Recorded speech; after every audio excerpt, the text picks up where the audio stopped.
saya Almira Rahma. Di sini aku akan berbicara tentang bagaimana cara membuat bakpia patok khas Yogyakarta. Pertama-tama, bahan yang dibutuhkan adalah bahan kulit dan bahan isi. Untuk bahan kulit ada di sini.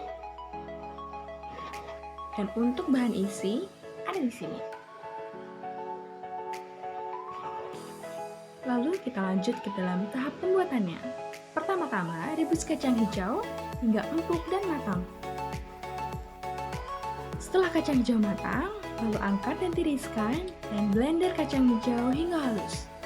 Setelah kacang hijau halus, lalu pindahkan ke wajan, lalu masak dan tambahkan gula merah, gula pasir, sedikit garam, dan vanili, lalu masak hingga adonan kering dan kalis.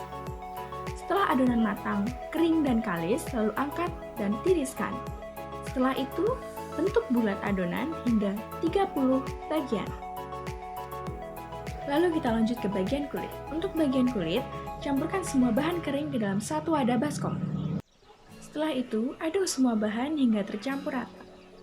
Dan tambahkan air sedikit demi sedikit, lalu uleni hingga lembab adonannya. Setelah itu, tambahkan margarin dan uleni kembali hingga kalis. Dan resting adonan atau diamkan selama 45 menit.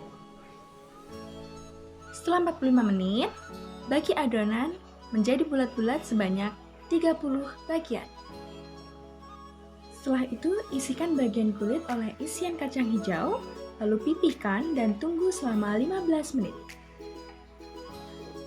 Setelah 15 menit, panggang bakpia di dalam oven dengan suhu 200 derajat Celcius selama 10 menit.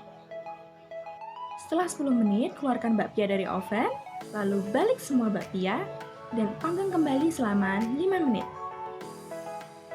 Setelah 5 menit, bakpia akan matang dan keluarkan dari oven. Lalu dinginkan dan hidangkan. Bakpia siap untuk dinikmati.